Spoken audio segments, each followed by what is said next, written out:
Bienvenue dans les histoires fantastiques de Mama Aya. Nathalie avait 28 ans. Elle vivait seule dans un petit appartement qu'elle louait, avec son propre argent. Célibataire, indépendante. Elle avait choisi de ne compter que sur elle-même. Son visage fin et ses grands yeux noirs attiraient souvent les regards. Mais derrière cette beauté, il y avait une femme de principe. Nathalie était croyante. Elle priait chaque jour et refusait catégoriquement toute relation intime avant le mariage. Pour elle, c'était une ligne à ne jamais franchir. Ce choix lui avait déjà coûté cher. 2 hommes avant lui avaient promis le mariage. Ils avaient juré leur amour, fait miroiter un avenir ensemble. Le premier s'appelait Marcus. Il l'avait courtisé pendant 6 mois. Il l'emmenait au restaurant, lui offrait des fleurs, parlait de leurs futurs enfants. Puis un soir, il avait voulu aller plus loin. Nathalie avait refusé. Marcus avait insisté, arguant qu'ils allaient se marier de toute façon. Elle avait tenu bon. Le lendemain, il ne répondait plus à ses appels. Une semaine plus tard, elle l'avait vu avec une autre femme. Le second, Daniel, avait été plus subtil.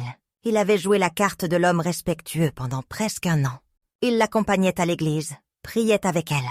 Nathalie avait cru qu'elle avait enfin trouvé l'homme de sa vie, jusqu'au jour où il lui avait avoué qu'il ne pouvait plus attendre. Il voulait qu'elle prouve son amour physiquement. Nathalie lui avait rappelé ses convictions. Daniel était devenu froid. Il lui avait reproché d'être coincé, démodé, irréaliste. Puis il était parti. Ses déceptions l'avaient marqué profondément, mais n'avaient jamais ébranlé sa foi. Elle croyait fermement qu'un jour, elle rencontrerait un homme qui respecterait ses valeurs. Un homme pour qui l'attente ne serait pas un fardeau, mais une preuve d'amour véritable. Son quotidien était simple et bien réglé. Elle se levait à 6 heures chaque matin. Une douche rapide, une prière, un petit déjeuner léger. Puis elle partait travailler dans une entreprise de comptabilité. Elle aimait son travail. Les chiffres ne mentaient pas, ne trahissaient pas. Ils étaient prévisibles, logiques, rassurants.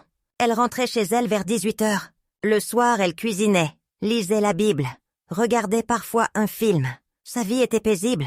Son immeuble abritait plusieurs familles, des couples avec enfants, des personnes âgées, quelques célibataires comme elle. L'ambiance était généralement cordiale. Les gens se saluaient dans les escaliers, échangeaient quelques mots sur la météo ou les travaux de rénovation qui traînaient depuis des mois. Nathalie appréciait cette tranquillité. Au 3e étage vivait un homme polygame avec ses 2 épouses. Cet arrangement la mettait profondément mal à l'aise. Elle ne comprenait pas comment des femmes pouvaient accepter de partager un homme. Pour elle, le mariage était une union sacrée entre 2 personnes. Pas 3, pas 4, 2. Elle croisait régulièrement ce trio dans les parties communes. Elle les saluait poliment mais gardait ses distances. Elle ne voulait pas juger, mais elle ne pouvait pas cautionner non plus. L'homme, la cinquantaine bien tassée, portait toujours des boubous colorés. Il avait un ventre proéminent, signe d'une vie confortable. Ses 2 épouses étaient très différentes. La première était discrète, toujours vêtue de robes longues. Elle baissait les yeux quand on lui parlait. La seconde, plus jeune, était beaucoup plus extravertie. Elle portait des vêtements moulants, se maquillait lourdement. Son regard était dur, scrutateur. 3 mois avant les événements, tout avait commencé innocemment. L'homme avait commencé à saluer Nathalie avec plus d'insistance. Au début, c'était juste un sourire trop appuyé, puis des compliments sur sa tenue. Nathalie restait polie mais distante. Elle ne voulait donner aucun signe d'encouragement. Un matin de janvier, il l'avait arrêtée dans le hall d'entrée. Nathalie portait son sac de sport. Elle allait à la salle de gym. « Nathalie, tu es vraiment une très belle femme. Tu le sais? Merci. Excusez-moi, je suis pressée. Attends, je voulais te parler. Ça fait longtemps que je te remarque. Tu vis seule, je vis avec mes épouses. Mais j'ai de la place dans mon cœur pour une 3e. » Nathalie avait failli éclater de rire. Mais le sérieux dans le regard de l'homme l'en avait empêché. « Monsieur, je vous remercie, mais je ne suis pas intéressée. Pourquoi? J'ai une bonne situation. Tu ne manquerais de rien. Tu pourrais même arrêter de travailler si tu veux. Ce n'est pas une question d'argent. Je ne pratique pas la polygamie. Je cherche un homme pour moi seule. Tu es jeune. Tu ne comprends pas encore les avantages. Mes épouses sont heureuses. Tu pourrais l'être aussi. Je vous ai dit non. Respectez ma décision. » Elle était partie sans se retourner. Son cœur battait vite. L'audace de cet homme la stupéfiait. Comment osait-il lui proposer de devenir sa 3e épouse, comme s'il lui offrait un emploi? 2 jours plus tard, il avait récidivé, cette fois dans les escaliers. Nathalie montait avec ses courses. Il descendait. « Tu as réfléchi à ma proposition ?» Il n'y a rien à réfléchir. Ma réponse est non. Tu es têtue. Toutes les femmes disent non au début. Puis elles comprennent. Je ne changerai pas d'avis. On verra. Ces 2 mots l'avaient glacé. On verra. Qu'est-ce que ça signifiait exactement? Une menace? Un défi? Nathalie était remontée chez elle rapidement. Elle avait verrouillé sa porte et s'était appuyée contre le battant. Pourquoi certains hommes refusaient-ils d'accepter un refus? La semaine suivante, l'homme avait encore tenté sa chance. Dans la cour de l'immeuble cette fois. Nathalie revenait du travail. Il l'avait suivie jusqu'à l'entrée. « Nathalie, tu me fais perdre mon temps. Dis-moi ce que tu veux. Plus d'argent? Des bijoux? Une voiture? Je ne veux rien de vous. Laissez-moi tranquille. Tu joues les difficiles, mais tu vas finir seule.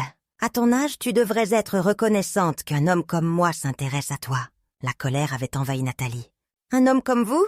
Vous avez déjà 2 femmes. Et vous en cherchez une 3e. Vous êtes cupide et irrespectueux. Je préfère rester seule toute ma vie, plutôt que de partager un homme. » Elle était montée en claquant la porte. Ses mains tremblaient. Elle en avait assez. Vraiment assez. Pourquoi ne la laissait-il pas en paix? Le lendemain soir, en rentrant du travail, Nathalie avait trouvé la seconde épouse qui l'attendait dans le couloir du 2e étage. La femme était adossée au mur, les bras croisés. Son regard était noir, chargé de haine. « Il faut qu'on parle, toi et moi. » Nathalie avait senti son estomac se nouer. « Parler de quoi? De ton petit jeu avec mon mari. Je ne joue à rien. C'est votre mari qui me harcèle. Menteuse, tu te pavanes, tu avec tes petites robes, tes cheveux lâchés, ton parfum. Tu le provoques. Madame, je m'habille comme je veux. Je ne cherche absolument rien avec votre mari. Je lui ai dit non plusieurs fois. Tu lui dis non en public, mais qu'est-ce qui se passe en privé? Tu crois que je suis idiote? Il ne se passe rien en privé. Votre mari me drague, je refuse. C'est tout. » La femme s'était approchée. Son visage était à quelques centimètres de celui de Nathalie. Elle sentait l'encens et quelque chose d'autre. Une odeur étrange, âcre. « Écoute-moi bien, mon mari m'appartient. Il appartient aussi à ma coépouse. Mais toi, tu ne l'auras jamais. Si tu continues ton petit manège, tu vas le regretter. Tu vas voir ce que ça fait de jouer avec le feu. Je ne joue avec rien, et vos menaces ne me font pas peur. On verra si tu as encore ce courage dans quelques jours. » La femme était partie en riant. Un rire froid qui avait résonné dans tout le couloir. Nathalie était restée figée. Ses jambes tremblaient. Cette menace était claire. Trop claire. Elle était montée rapidement chez elle. En fermant sa porte, elle avait poussé un long soupir. Qu'est-ce que cette femme comptait faire exactement? Cette nuit-là, Nathalie avait eu du mal à trouver le sommeil. Elle tournait et se retournait dans son lit. Ses pensées tourbillonnaient. Elle repensait au regard de la seconde épouse. Il y avait quelque chose de malsain dans ses yeux. Quelque chose de dangereux. Vers minuit, elle s'était levée pour boire de l'eau. Puis elle avait prié longuement. Elle avait demandé à Dieu de la protéger de tout mal. Elle avait récité le psaume 91, celui qui parle de protection divine. Vers 3 heures du matin, elle s'était finalement endormie. C'est là que le premier cauchemar avait commencé. Elle se trouvait au sommet d'une falaise abrupte. Le ciel était gris, chargé de nuages noirs. Le vent soufflait fort, si fort qu'elle peinait à rester debout. Elle regardait en bas. La mer s'écrasait contre les rochers dans un bruit assourdissant. Elle voulait reculer, s'éloigner du bord. Mais ses pieds ne lui obéissaient pas. Soudain, elle sentait une présence derrière elle. Quelqu'un était là. Elle essayait de se retourner, mais son corps restait figé. Puis une main se posait sur son dos. Une main froide comme la glace. La main la poussait violemment. Nathalie basculait dans le vide. Elle tombait sans fin. Ses cris restaient coincés dans sa gorge. Le sol se rapprochait à une vitesse terrifiante. Elle se réveillait en sursaut. Son cœur cognait dans sa poitrine comme un tambour fou. Elle était trempée de sueur. Ses draps étaient mouillés. Elle regardait autour d'elle, désorientée. Sa chambre. Elle était dans sa chambre. Ce n'était qu'un rêve. Juste un mauvais rêve. Elle allumait la lampe de chevet. Ses mains tremblaient. Elle se levait pour aller aux toilettes. En revenant vers son lit, elle s'était arrêtée net. Il y avait quelque chose sous le lit. Une ombre. Elle en était certaine. Elle avait vu quelque chose bouger. Son sang s'était glacé dans ses veines. Elle s'était agenouillée lentement, le cœur battant à tout rompre. Elle avait soulevé le drap qui pendait. Rien. Il n'y avait absolument rien sous le lit. Juste de la poussière et une vieille chaussure qu'elle cherchait depuis des semaines. Pourtant, elle aurait juré avoir vu une forme, une silhouette sombre. Elle s'était relevée, troublée. Le stress la jouait des tours. C'était forcément ça.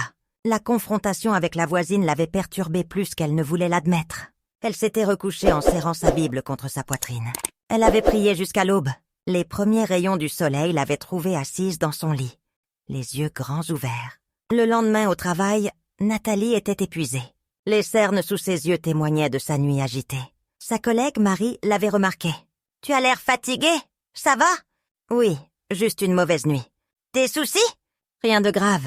Des problèmes de voisinage. » Marie n'avait pas insisté. Nathalie lui en était reconnaissante. Elle n'avait aucune envie de raconter ce qui se passait. Comment expliquer qu'un voisin la harcelait et que sa femme la menaçait? Comment parler de ce cauchemar si réel qu'elle en tremblait encore? 2 jours plus tard, l'homme polygame l'avait encore abordé. Cette fois devant l'immeuble. Nathalie revenait de faire des courses au marché. Elle portait 2 sacs lourds. « Laisse-moi t'aider. »« Non merci, je peux me débrouiller. »« Nathalie, tu es vraiment une femme extraordinaire. Belle, travailleuse, croyante. Pourquoi tu refuses mon offre? Je peux t'offrir une belle vie. » J'ai déjà réfléchi 1000 fois. Ma réponse est non. Définitivement non. Tu es têtu. Cette obstination te perdra. Ces derniers mots l'avaient glacé. Ils ressemblaient étrangement à ceux de sa femme. Te perdra. Que voulait-il dire exactement? Nathalie était montée rapidement chez elle. En ouvrant sa porte, elle avait remarqué quelque chose d'étrange. Des gouttes rouges sur le carrelage de son entrée. « Tu saignes ?» Son cœur s'était arrêté. D'où venait ce sang? Elle avait vérifié ses mains, ses pieds, ses bras. Aucune blessure. Elle avait regardé ses sacs de course. Rien qui puisse avoir coulé. Ce sang n'était pas le sien. Alors d'où venait-il? Une peur primale l'avait envahie. Elle avait pris du papier essuie-tout et avait nettoyé précipitamment. Ses mains tremblaient tellement qu'elle en renversait le produit d'entretien. Une fois le sol propre, elle avait verrouillé sa porte et poussé une chaise contre. Elle ne se sentait plus en sécurité. Ce soir-là, elle avait prié pendant plus d'1 heure. Elle avait allumé des bougies, lu la Bible à voix haute. Elle demandait protection contre toute force maléfique. Elle récitait des psaumes, chantait des cantiques. Sa foi était sa seule armure face à ce qui semblait être une attaque invisible. La nuit qui suivait fut pire que la première. Le cauchemar avait commencé différemment cette fois. Nathalie se retrouvait dans une forêt dense. Les arbres étaient si hauts qu'elle ne voyait pas le ciel. Leurs branches s'entremêlaient comme des mains squelettiques. Le sol était couvert de feuilles mortes qui craquaient sous ses pas. Elle marchait sans savoir où elle allait.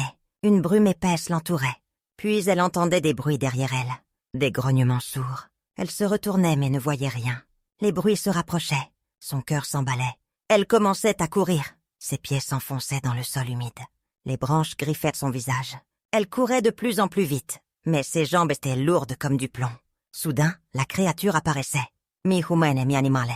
Son corps était recouvert de poils noirs. Son visage était déformé, monstrueux. Ses yeux brillaient d'une lueur jaune phosphorescente. Ses mains se terminaient par des griffes longues et acérées. Sa bouche laissait voir des crocs pointus. « Tu ne m'échapperas pas !» La voix était gutturale, inhumaine. La créature bondissait vers elle. Nathalie hurlait et courait encore plus vite. Mais la chose gagnait du terrain. Elle sentait son souffle chaud dans son cou. Une odeur pestilentielle l'entourait. L'odeur de la mort et de la décomposition. Nathalie trébuchait sur une racine. Elle tombait face contre terre. La créature était sur elle en 1 seconde. Son poids l'écrasait. Elle ne pouvait plus respirer. Les griffes lui lacéraient les bras. Elle criait de toutes ses forces, et se réveillait brutalement. Son corps tremblait de la tête aux pieds. Les draps étaient complètement trempés. Elle pleurait sans pouvoir s'arrêter. Ce cauchemar était bien plus qu'un simple rêve. C'était trop réel, trop intense, trop terrifiant. Elle sentait encore l'odeur de la créature. Cette odeur immonde de terre pourrie et de soufre. Elle s'était levée et avait allumé toutes les lumières de l'appartement. Elle ne voulait plus rester dans le noir. Le noir cachait trop de choses. Elle s'était assise dans son salon, la Bible ouverte sur ses genoux. Elle avait prié jusqu'au matin. Ses lèvres murmuraient des versets sans interruption. Le lendemain au travail, Nathalie était comme un zombie. Elle avait fait plusieurs erreurs dans ses calculs. Son responsable l'avait convoquée dans son bureau. « Nathalie, ça fait 2 jours que tu n'es pas concentrée. Il se passe quelque chose? »« Non, monsieur. Je suis juste un peu fatiguée. Prends l'après-midi. Va te reposer. Je ne peux pas me permettre d'avoir des erreurs dans nos bilans. » Nathalie était rentrée chez elle vers 14 heures. Elle s'était effondrée sur son canapé. L'épuisement la terrassait. Mais elle avait peur de dormir. Peur que les cauchemars reviennent.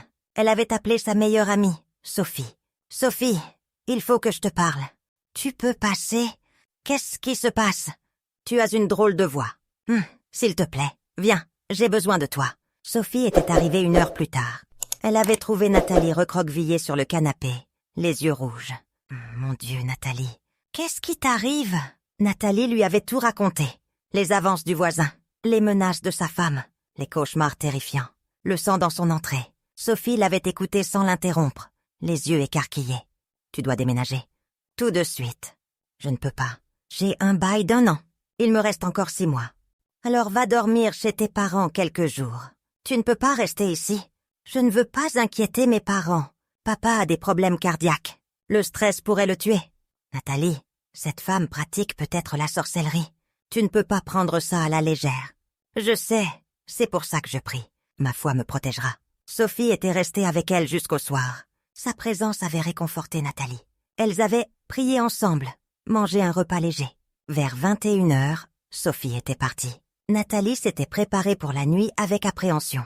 Chers amis, si cette histoire te touche et que tu veux connaître la suite, abonne-toi dès maintenant, tu ne veux pas rater ce qui va se passer ensuite. Cette nuit-là, le cauchemar avait atteint un nouveau niveau d'horreur. Nathalie se retrouvait dans sa propre chambre. Tout était normal.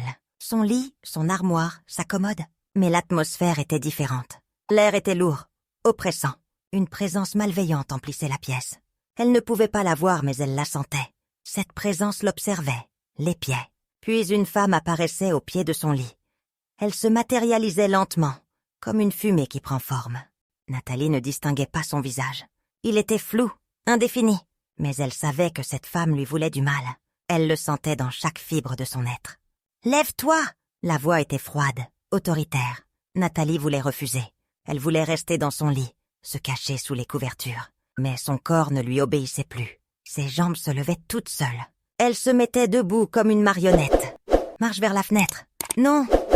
Son esprit hurlait, non mais ses pieds avançaient. 1 pas, 2 pas, 3 pas. Elle se rapprochait de la fenêtre. La femme la guidait sans la toucher. Un pouvoir invisible contrôlait ses mouvements. « Ouvre la fenêtre !» Nathalie résistait de toutes ses forces mentales. Ses mains tremblaient. Elle ne voulait pas obéir. La fenêtre donnait sur le 4e étage. Si elle l'ouvrait, si elle sautait, elle voyait l'intention dans l'esprit de cette femme. Elle voulait qu'elle saute. Elle voulait sa mort. « Non, je refuse !» Pour la première fois, sa voix sortait. Elle résistait au contrôle. La femme grondait de frustration. Une lutte invisible se déroulait. Nathalie sentait une pression énorme sur son esprit, comme si on essayait de briser sa volonté. Mais quelque chose en elle résistait. Sa foi, ses prières, une lumière intérieure qui ne s'éteignait pas. « Ah, tu vas obéir ! Au nom de Jésus-Christ, sors de ma maison, sors de mes rêves.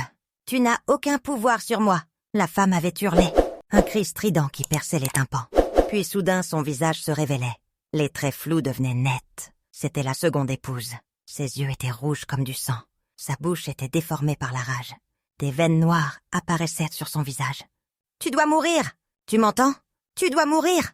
Elle s'était jetée sur Nathalie avec une violence inouïe. Elles étaient tombées au sol. Une bagarre féroce avait éclaté. Les mains de la femme cherchaient la gorge de Nathalie. Ses ongles lacéraient de sa peau. Nathalie se débattait avec une énergie désespérée. Dans le rêve, elle avait une force qu'elle ne se connaissait pas. Ses mains agrippaient les poignets de son assaillante. Elle la repoussait. Elle roulait sur le sol. La femme crachait, griffait, mordait. Son visage n'avait plus rien d'humain. C'était un masque de haine pure. Nathalie réussissait à la repousser. Elle se relevait. La femme se jetait à nouveau sur elle. Cette fois, Nathalie l'attrapait par le cou. Elle serrait de toutes ses forces. La femme se débattait violemment. Ses yeux rouges fixaient Nathalie avec une rage folle. « Tu ne me tueras pas !»« Ma foi est plus forte que ta sorcellerie. » La femme hurlait, un cri qui n'était pas humain. Puis soudain, elle explosait en fumée noire. Elle disparaissait complètement. Nathalie se retrouvait seule, haletante, tremblante. Elle regardait ses mains. Elles étaient indemnes. Pas de sang, pas de griffures. Le réveil avait été brutal. Nathalie s'était assise dans son lit, le souffle court. Son cœur battait si fort qu'elle croyait qu'il allait exploser. Elle avait touché son cou. Pas de marque, rien. Mais la sensation était encore là. Elle sentait encore les mains de cette femme essayant de l'étrangler. Il était 4 heures du matin. Elle ne s'était pas rendormie. Elle ne pouvait pas. La peur la paralysait complètement. Elle s'était levée et avait marché de long en large dans son appartement. Elle pleurait, priait, tremblait. Cette attaque avait été différente des autres. plus violente, plus réelle. Cette femme essayait vraiment de la tuer. À cette heure, Nathalie avait pris une décision. Elle ne pouvait plus vivre dans cette terreur. Elle devait affronter cette femme, face à face, en plein jour. Dans le monde réel, elle s'était douchée, habillée. Elle avait mis sa plus belle robe. Elle s'était maquillée. Elle voulait montrer qu'elle n'était pas brisée. Avant de sortir, elle avait prié longuement. Elle avait demandé à Dieu de lui donner le courage, de lui donner les mots justes, de la protéger pendant cette confrontation. Puis elle était sortie de son appartement et était montée au 3e étage. Elle avait frappé à la porte, fort. 3 coups secs qui résonnaient dans tout le couloir. La première épouse avait ouvert. Elle semblait surprise. « Bonjour, je voudrais parler à votre coépouse. »« Elle n'est pas là. Elle est sortie. Alors dites-lui que je l'attends dehors. Je ne partirai pas tant qu'elle ne sera pas venue me parler. Mais dites-lui simplement que Nathalie l'attend. Elle comprendra. » La femme avait refermé la porte doucement. Elle avait l'air embarrassée. Peut-être qu'elle savait ce qui se passait. Peut-être qu'elle était au courant des pratiques de sa coépouse. Nathalie était descendue et s'était postée devant l'immeuble. Elle attendait. Les minutes passaient lentement. 5 minutes. 10 minutes. 15 minutes. Elle ne bougeait pas. Elle restait là, droite, déterminée. Au bout de 25 minutes, la seconde épouse était apparue. Elle était sortie de l'immeuble lentement. Elle marchait vers Nathalie avec un sourire en coin. Un sourire qui voulait dire « Tu ne sais pas à qui tu as affaire. Tu voulais me voir ? Oui. Je voulais te dire que je sais exactement ce que tu fais. Je ne vois pas de quoi tu parles. Tes attaques nocturnes, ta sorcellerie, tes rêves. Je sais que c'est toi. » La femme avait ri. Un rire nerveux, faux. « Tu es folle. Tu racontes n'importe quoi. Les rêves, c'est dans ta tête. Ça n'a rien à voir avec moi. Arrête de mentir. Cette nuit, tu es venu dans mon rêve. Tu as essayé de me contrôler. Tu voulais que je saute par la fenêtre. Puis tu m'as attaqué. Je t'ai vu. C'était ton visage. Tes yeux rouges. Ta haine. » Le sourire de la femme s'était effacé. Son visage s'était durci. « Tu délires complètement. »« Non, je ne délire pas. Et tu sais très bien que je dis la vérité. Tu m'attaques parce que ton mari me drague et que tu crois que je suis intéressée. Mais écoute-moi bien. Je ne veux absolument rien de ton mari. Il me dégoûte. Vous me dégoûtez tous les deux. La polygamie me rend malade. » Le ton de Nathalie était glacial. Chaque mot tombait comme une pierre. La femme avait reculé d'un pas. « Tu as de la chance que ta foi te protège. Sinon, tu serais déjà morte. »« Ah, tu viens d'avouer. Je n'avoue rien du tout. »« Si. Tu viens de confirmer que tu essaies de me tuer avec ta magie noire. Mais laisse-moi te dire quelque chose. Je suis protégée par une force bien plus puissante que tes esprits démoniaques. Tu ne peux absolument rien contre moi. Rien. » La tension était palpable. Les 2 femmes se faisaient main face comme 2 guerrières. Autour d'elles, quelques voisins commençaient à s'arrêter. Ils observaient la scène de loin, curieux. « Tu vas le payer. Crois-moi, tu vas le payer très cher. Fais ce que tu veux. Dieu me protège. Et si tu continues, c'est toi qui vas souffrir. Tu ne le sais peut-être pas. Mais le mal revient toujours vers celui qui l'envoie. Toujours. C'est une loi spirituelle. Chaque attaque que tu lances contre moi te reviendra multipliée par 10. » La femme avait pâli. Pour la première fois, Nathalie voyait de la peur dans ses yeux. Une peur réelle. Elle savait que c'était vrai. Elle connaissait les lois spirituelles mieux que personne. À cet instant précis, le mari était sorti de l'immeuble. Il avait entendu les éclats de voix depuis le 3e étage. Il s'était précipité dehors. « Qu'est-ce qui se passe ici? Pourquoi vous criez comme ça ?» Nathalie s'était tournée vers lui, le regard brûlant. « Demande à ta femme ce qu'elle me fait subir chaque nuit. »« De quoi tu parles? Ta femme pratique la sorcellerie. Elle m'attaque dans mes rêves. Elle essaye de me tuer. Tout ça parce que tu as décidé de me draguer malgré mes refus répétés. » L'homme avait ouvert la bouche, puis l'avait refermée. Il ne savait pas quoi dire. Il regardait alternativement les 2 femmes. « Nathalie, je ne comprends rien. Explique-toi calmement. » « Il n'y a rien à expliquer calmement. Depuis que ta femme m'a menacée dans le couloir, je fais des cauchemars terrifiants.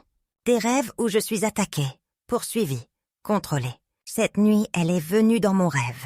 Elle voulait que je saute par la fenêtre. Puis elle m'a attaquée physiquement. Je l'ai vue, c'était elle. » Le mari était devenu très pâle. Il s'était tourné vers sa femme. « C'est vrai? Tu as fait ça? » Elle délire. Elle est jalouse et invente des histoires pour se rendre intéressante. « Jalouse? Jalouse de quoi exactement? De partager un homme avec une autre femme? De vivre dans cette situation pathétique? Non merci. Je préfère être seule dignement que mariée dans ces conditions. Nathalie avait craché ces mots avec mépris. Plusieurs voisins s'étaient rapprochés maintenant. Ils écoutaient, fascinés par cette confrontation publique. « Écoute-moi bien !» avait continué Nathalie. « Je vais te le dire devant tout le monde, pour qu'il n'y ait aucune ambiguïté. Je ne veux rien de ton mari. Absolument rien. Il est venu me draguer au moins 5 fois. 5 fois, j'ai refusé clairement. Je lui ai dit que je ne cautionnais pas la polygamie, que je cherchais un homme pour moi seul. Mais il n'a pas voulu comprendre. Le mari baissait la tête, embarrassé. Des murmures s'élevaient parmi les voisins. Alors maintenant, tu vas arrêter tes attaques, immédiatement, parce que je te le promets. Si tu continues, c'est toi qui vas tomber. Le mal revient toujours à son expéditeur. Et mes prières sont plus puissantes que ta sorcellerie. » La seconde épouse tremblait maintenant. De rage ou de peur, c'était difficile à dire. Ses poings étaient serrés. Ses lèvres formaient une ligne fine. « Tu te crois protégé? Tu te crois invincible? On verra bien. »« Oui, on verra. Mais souviens-toi de mes paroles quand les choses tourneront mal pour toi. Je t'aurais prévenu. » Le mari avait pris le bras de sa femme. « Rentre à la maison, tout de suite. »« Mais... » J'ai dit, « Rentre !» La femme était partie en lançant un dernier regard noir à Nathalie. Un regard chargé de menaces silencieuses. Mais Nathalie avait soutenu ce regard sans ciller. Elle n'avait plus peur. Elle avait dit ce qu'elle avait à dire. Elle s'était défendue. Le mari était resté un moment. « Nathalie, je suis vraiment désolée. Je ne savais pas qu'elle irait jusque-là. Je te promets de lui parler sérieusement. » Ce n'est pas suffisant. Des paroles ne suffisent pas. Tu dois contrôler ta femme. Et surtout, arrête de me draguer. Arrête de m'aborder. Fais comme si je n'existais pas. C'est clair? C'est clair. Parce que je te le dis franchement, je ne serai jamais intéressée par toi. Jamais. Même si tu étais le dernier homme sur Terre, la polygamie me répugne. Ton mode de vie me répugne. Alors laisse-moi vivre ma vie tranquillement. L'homme avait hoché la tête, profondément humilié, devant tous les voisins. Il était remonté chez lui rapidement. Les voisins s'étaient dispersés lentement, commentant la scène à voix basse. Nathalie était remontée chez elle. En fermant sa porte, ses jambes avaient tremblé. L'adrénaline qu'il avait portée pendant la confrontation retombait d'un coup. Elle s'était effondrée sur son canapé. Son corps tremblait de la tête aux pieds. Elle avait pleuré longuement, de soulagement, de fatigue, de libération. Elle avait fait ce qu'elle devait faire. Elle avait affronté son ennemi en plein jour. Elle lui avait montré qu'elle ne se laisserait pas détruire, qu'elle était plus forte qu'elle ne le pensait. Cette nuit-là, Nathalie avait dormi paisiblement pour la première fois depuis des semaines. Aucun cauchemar, aucune présence malveillante, aucune attaque, le silence, la paix, un sommeil profond et réparateur. Elle s'était réveillée le lendemain matin vers 9 heures. Le soleil entrait par la fenêtre, les oiseaux chantaient dehors. Elle avait étiré ses bras, soulagée. Elle se sentait légère, comme si un poids énorme avait été retiré de ses épaules. La confrontation avait fonctionné. En démasquant son ennemi publiquement, en refusant d'avoir peur, elle avait brisé le pouvoir de cette femme sur elle. Les jours suivants avaient été calmes, très calmes. Nathalie reprenait sa vie normale progressivement. Elle allait au travail, rentrait chez elle, cuisinait, priait. Elle dormait bien. Plus aucun rêve étrange. Plus aucune manifestation bizarre dans son appartement. C'était fini. Elle évitait soigneusement de croiser ses voisins du 3e. Quand elle les voyait de loin dans les escaliers, elle changeait de chemin. Elle ne voulait plus aucun contact avec eux. Elle voulait juste la paix. 2 semaines après la confrontation, un matin de mars, Nathalie était réveillée par des bruits de sirène. Des ambulanciers couraient dans les escaliers. Elle avait ouvert sa porte et demandé à un voisin ce qui se passait. « C'est la femme du 3e. Elle est tombée dans les escaliers. » Ça a l'air grave. Le cœur de Nathalie s'était serré. Elle était montée au 3e. Les ambulanciers sortaient avec une civière. La seconde épouse était allongée dessus, inconsciente. Son visage était tuméfié. Du sang coulait de son nez. Sa jambe formait un angle étrange. La première épouse pleurait dans le couloir. Le mari était blême. Il suivait la civière en courant. Nathalie était restée figée. Elle observait la scène avec un mélange d'émotions contradictoires. Elle ne souhaitait de mal à personne, vraiment pas. Mais elle ne pouvait s'empêcher de penser à ses propres paroles. Le mal revient toujours vers celui qui l'envoie. Cette femme avait essayé de la tuer avec ses pratiques obscures. Et maintenant, c'était elle qui était blessée gravement. Le soir même, Nathalie avait appris les détails par une voisine bavarde. La seconde épouse était tombée dans les escaliers tôt le matin. Personne ne l'avait poussée. Elle était seule. Mais plusieurs voisins affirmaient avoir entendu un cri étrange, juste avant sa chute. Un cri qui ne semblait pas humain. Elle avait plusieurs côtes cassées, un traumatisme crânien la jambe droite fracturée en 3 endroits. Elle était hospitalisée en soins intensifs. Les médecins ne savaient pas quand elle pourrait sortir. Peut-être des semaines, peut-être des mois. Nathalie avait prié pour cette femme ce soir-là. Elle avait prié pour sa guérison, pour sa délivrance, pour qu'elle abandonne ses pratiques démoniaques. Elle n'avait aucune rancune. La rancune est un poison qui détruit d'abord celui qui la porte. Elle voulait juste que tout cela se termine définitivement. 3 jours après l'accident, son père lui avait rendu visite. Nathalie lui avait raconté toute l'histoire. Les avances du voisin, les menaces de la femme, les cauchemars, la confrontation. Et maintenant l'accident. Son père l'avait écouté en silence, le visage grave. Il était un homme de foi lui aussi. Il comprenait la dimension spirituelle de ce qui s'était passé. « Ma fille, tu as bien fait de tenir ferme. Ta foi t'a protégée. Cette femme a voulu te détruire, mais c'est elle qui a été détruite. Je ne voulais pas qu'elle soit blessée, papa. Je sais, mais tu l'avais prévenue. Tu lui avais dit que le mal revient toujours. Elle n'a pas voulu écouter. Maintenant, elle paie le prix de ses actes. Qu'est-ce que je dois faire maintenant? Déménager, le plus vite possible. Même si cette femme est à l'hôpital, qui sait ce qui se passera quand elle reviendra? Elle peut être encore plus rancunière, plus dangereuse. J'y ai pensé aussi. Je vais commencer à chercher. Bien. En attendant, ton frère Mathieu va venir dormir ici quelques nuits. Pour ta sécurité. Nathalie avait accepté avec soulagement. Son frère Mathieu avait 25 ans. C'était un jeune homme costaud, sportif, croyant. Sa présence la rassurait énormément. Mathieu était arrivé le soir même avec un sac de vêtements. Il s'était installé dans le petit salon qui servait aussi de chambre d'amis. Sa présence avait changé l'atmosphère de l'appartement. Il y avait de la vie, des rires, des conversations. « Alors c'est ce vieux fou qui te draguait ?» avait demandé Mathieu. « Oui. Et sa femme qui pratique la sorcellerie. Si elle revient t'embêter, dis-le-moi. Je m'en occupe. » « Non, Mathieu. Pas de violence. On règle ça spirituellement. Je sais, mais quand même. Personne n'embête ma grande sœur. » Nathalie avait souri. Elle se sentait protégée, aimée, en sécurité. Les jours passaient. Mathieu dormait chez elle pendant 2 semaines. Pendant ce temps, Nathalie visitait des appartements. Elle cherchait dans un autre quartier, loin de son immeuble actuel. Elle voulait repartir sur de bonnes bases. Sans histoire, sans menace. Elle avait visité 5 appartements avant de trouver le bon. C'était un 2 pièces au premier étage d'un petit immeuble. Le quartier était calme, résidentiel. Les voisins semblaient tranquilles. Le loyer était un peu plus cher, mais elle pouvait se le permettre. Elle avait signé le bail immédiatement. Elle déménagerait dans 1 mois. Le temps de donner son préavis à son propriétaire actuel et de préparer ses affaires. Un soir, alors qu'elle descendait acheter du pain, Nathalie avait croisé la première épouse devant l'immeuble. La femme l'avait saluée timidement. « Nathalie, je peux te parler 1 minute ?» Nathalie avait hésité puis accepté. Elle s'était écartée de l'entrée. « Je voulais m'excuser. Pour tout. Ce n'est pas toi qui dois t'excuser. Je sais. Mais je savais ce que ma coépouse faisait. Je savais qu'elle consultait des marabouts depuis des années, qu'elle faisait des rituels, des sacrifices. Je ne l'approuvais pas, mais je n'ai rien dit. J'avais trop peur d'elle. Pourquoi tu me dis ça maintenant? Parce que j'ai vu ce qui lui est arrivé. Je l'ai vue tomber dans les escaliers. Personne ne l'a poussée, Nathalie. Personne. Elle était seule. Mais juste avant de tomber, elle a crié. Elle criait. « Non, lâche-moi !» Comme si quelqu'un la tenait. Mais il n'y avait personne. Un frisson avait parcouru l'échine de Nathalie. Depuis l'accident, elle ne parle presque plus. Elle reste allongée dans son lit d'hôpital, les yeux grands ouverts. Elle fixe le plafond. Parfois, elle murmure des choses. Elle dit qu'ils viennent la chercher, que les esprits veulent leur dû. « Qu'est-ce que tu veux dire ?» Les marabouts lui avaient dit que pour te détruire, elle devait faire un pacte, donner quelque chose en échange. Elle avait accepté. Mais quand son attaque contre toi a échoué, le pacte s'est retourné contre elle. Maintenant, ce sont les esprits qui viennent réclamer leur paiement. Nathalie sentait sa gorge se serrer. Cette femme vivait un cauchemar bien pire que ceux qu'elle lui avait infligés. Je ne lui souhaite rien de mal. Vraiment.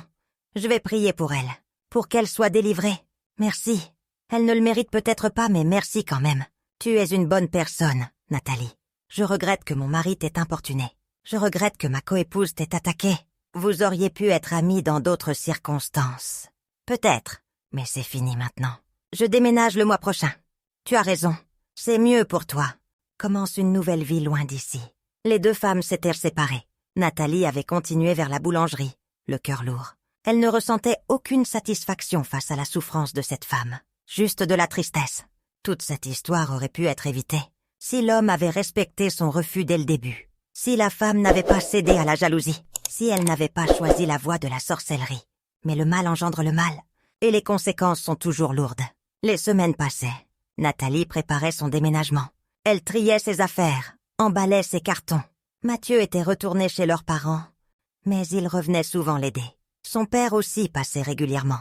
Un samedi après-midi, alors qu'elle emballait ses livres, on avait frappé à sa porte. C'était le mari polygame. Nathalie avait hésité avant d'ouvrir. Elle avait laissé la chaîne de sécurité. « Qu'est-ce que tu veux ?» Te parler. « S'il te plaît, juste 2 minutes. » Nathalie avait soupiré puis ouvert complètement. L'homme avait l'air fatigué, vieilli. Il avait perdu du poids. « Je voulais te présenter mes excuses. Pour tout, je n'aurais jamais dû te draguer. J'aurais dû respecter ton refus dès le premier jour. En effet, ma femme est toujours à l'hôpital. Les médecins disent qu'elle a des séquelles psychologiques, en plus des blessures physiques. Elle voit des choses, elle entend des voix. Ils parlent de schizophrénie. Mais je sais que ce n'est pas ça. Je sais aussi. Elle a joué avec des forces qu'elle ne contrôlait pas. Et maintenant elle paie le prix. Je paie le prix aussi. Ma première épouse veut me quitter. Elle dit qu'elle en a assez de cette vie. Mes enfants ont honte de moi. Tout s'effondre. Nathalie ne savait pas quoi dire. Elle observait cet homme brisé devant elle. Je te demande pardon, Nathalie, sincèrement. Et je te demande de prier pour nous, pour ma famille, pour que tout cela se termine. Je prie déjà pour vous. Je n'ai jamais souhaité votre malheur. Je sais, tu es une femme bien. J'aurais dû te laisser tranquille dès le début. L'homme était reparti, les épaules voûtées. Nathalie avait refermé sa porte doucement. Elle s'était assise sur son canapé. Toute cette histoire la dépassait. Elle n'avait cherché aucun problème.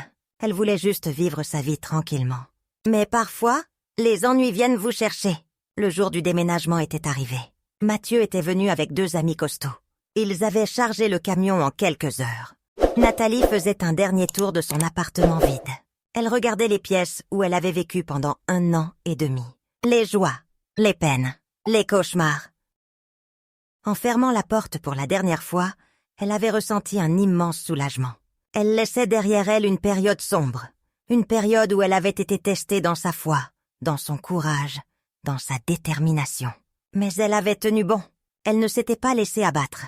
Elle n'avait pas cédé à la peur. Son nouvel appartement était lumineux, accueillant.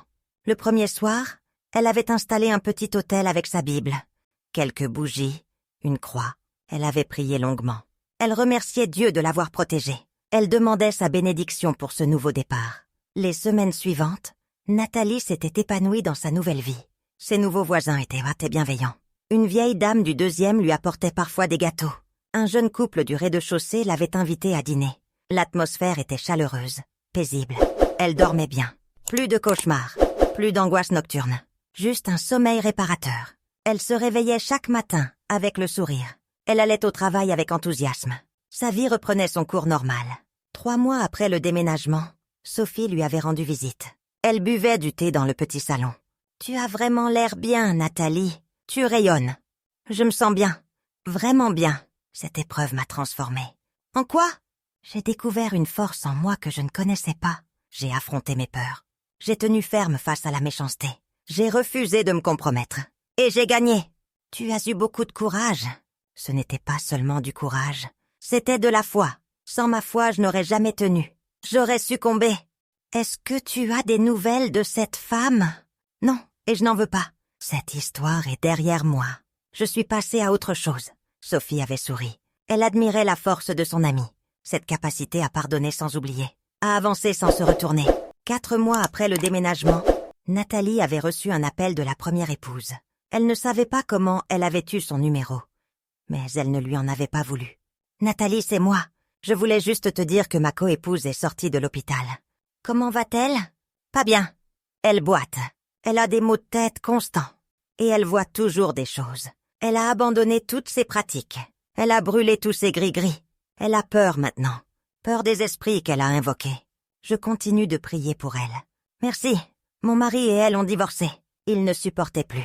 Elle vit maintenant chez sa sœur dans une autre ville. Loin d'ici. C'est mieux pour tout le monde. Et toi? Tu vas rester avec lui? Non, je pars aussi. Je retourne dans mon village natal. Mes enfants viennent avec moi. Cette vie de polygamie m'a détruite. Je veux recommencer seule, dignement. Je te souhaite bonne chance. Merci Nathalie. Et excuse-nous encore pour tout ce que tu as enduré. La conversation s'était terminée là. Nathalie avait raccroché, pensive. Tout le monde payait le prix de cette histoire. Le mari se retrouvait seul. La seconde épouse vivait dans la terreur. La première épouse repartait à zéro. Tout cela à cause de l'orgueil, de la jalousie, de la convoitise. 6 mois après le déménagement, Nathalie avait rencontré quelqu'un. Un homme qui fréquentait la même église qu'elle. Il s'appelait Samuel. Il était comptable lui aussi. Ils avaient commencé à discuter après les cultes. Puis ils avaient échangé leurs numéros. Samuel était différent, respectueux, patient, croyant sincère. Il ne cherchait pas à précipiter les choses. Il appréciait la compagnie de Nathalie, ses valeurs, sa foi. Ils passaient des heures à parler de leurs rêves, de leurs projets, de leurs convictions. Un dimanche, après le culte, Samuel l'avait invité au restaurant. Pendant le repas, il lui avait dit « Nathalie, je veux que tu saches que je respecte tes convictions. Je sais que tu ne veux rien avant le mariage. Et je suis d'accord avec toi. » Nathalie avait senti son cœur bondir. Enfin un homme qui la comprenait. « Merci Samuel. Tu ne sais pas à quel point tes paroles me touchent. Je crois que Dieu nous a mis sur le même chemin pour une raison. Je ne sais pas où cela nous mènera. Mais je veux que tu saches que je suis sérieux. Je ne joue pas. Moi non plus. » Leur relation avait avancé doucement, mais sûrement. Pas de précipitation, pas de pression. Juste 2 personnes qui apprenaient à se connaître, à s'apprécier, à construire quelque chose de solide. 1 an après avoir quitté son ancien appartement, Nathalie était heureuse, vraiment heureuse. Elle avait un nouvel appartement qu'elle aimait, un travail stable, une relation qui avançait dans le bon sens. Et surtout, une foi renforcée. Cette épreuve avec sa voisine l'avait marquée à jamais. Elle avait découvert l'existence réelle du mal spirituel. Elle avait vu de ses propres yeux ce que la jalousie et la sorcellerie pouvaient en faire. Mais elle avait aussi découvert la puissance de la foi, la protection divine, la force qui vient de la prière. Elle savait maintenant qu'elle pouvait affronter n'importe quelle épreuve, parce qu'elle ne marchait pas seule. Sa foi la guidait, la protégeait, l'éclairait. Et tant qu'elle restait fidèle à ses principes, rien ne pourrait vraiment la détruire. Les saisons passaient, la vie continuait. Nathalie ne pensait presque plus à cette période sombre. Parfois, un souvenir revenait.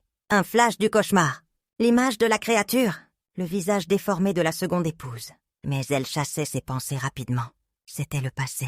Elle regardait vers l'avenir. Samuel et elle envisageaient maintenant sérieusement le mariage. Ils en parlaient ouvertement. Ils planifiaient leur avenir ensemble. Nathalie avait enfin trouvé ce qu'elle cherchait depuis si longtemps. Un homme qui la respectait, qui partageait ses valeurs, qui ne la pressait pas, qui l'aimait pour ce qu'elle était. Un soir, alors qu'il se promenait dans un parc, Samuel lui avait pris la main. « Tu sais, Nathalie, tu es la femme la plus forte que je connaisse. »« Pourquoi tu dis ça ?»« Parce que tu n'as jamais abandonné tes principes, même quand c'était difficile, même quand tu étais seule. Tu es restée fidèle à toi-même. C'est rare de nos jours. Ce n'était pas facile. J'ai failli céder plusieurs fois. Mais ma foi m'a toujours retenue. Et c'est pour ça que je t'aime. Parce que ta foi n'est pas juste des mots. C'est ta vie, ton identité. » Nathalie avait souri. Oui, sa foi était son identité. C'était ce qui l'avait sauvée, ce qui l'avait protégée, ce qui l'avait guidée à travers la tempête. Dans son cœur, une certitude brillait comme une flamme éternelle. Le bien finit toujours par triompher du mal. Tant qu'on reste fidèle à ses principes, tant qu'on refuse de céder, la lumière chasse les ténèbres. Elle en était la preuve vivante. Son histoire aurait pu se terminer tragiquement. Elle aurait pu succomber aux attaques. Elle aurait pu abandonner ses valeurs par lassitude. Elle aurait pu céder à la peur. Mais elle avait choisi de tenir bon, de se battre, de croire. Et elle avait gagné. Nathalie regardait maintenant sa vie avec gratitude. Chaque épreuve l'avait rendue plus forte. Chaque déception l'avait rapprochée de ce qui était vraiment important. Chaque attaque l'avait poussée plus profondément dans sa foi. Elle ne regrettait rien. Même pas les cauchemars, même pas la peur, même pas les larmes. Parce que tout cela l'avait amenée là où elle était aujourd'hui. Heureuse, libre, entière. Et quelque part, dans une autre ville, une femme boitait en se souvenant de celle qu'elle avait voulu détruire. Une femme qui vivait maintenant dans la terreur constante de ce qu'elle avait déchaîné. Une femme qui payait chaque jour le prix de ses choix. Le mal revient toujours vers celui qui l'envoie. Toujours. Chers amis, Mama Aya vous conseille de rester ferme dans vos valeurs. Quelles que soient les pressions extérieures, la jalousie et les pratiques occultes, existe vraiment. Mais aucune force maléfique ne peut détruire quelqu'un qui s'appuie sincèrement sur sa foi et sa droiture. Ne vous compromettez jamais par peur ou par lassitude. Les épreuves que vous traversez aujourd'hui forgent la force dont vous aurez besoin demain. Et souvenez-vous, le mal que l'on envoie aux autres revient toujours vers nous, multiplié. Choisissez toujours le bien, même quand le chemin semble difficile. Restez fidèles à vous-même, priez sans cesse, et la victoire sera toujours vôtre. C'était votre conteuse dans les histoires fantastiques de Mama Aya. Si vous avez aimé cette histoire, pensez à vous abonner et à activer la cloche de notification pour ne rien manquer des prochaines aventures. Laissez aussi un commentaire chaleureux pour m'encourager et dites-moi depuis quel pays vous avez suivi cette histoire.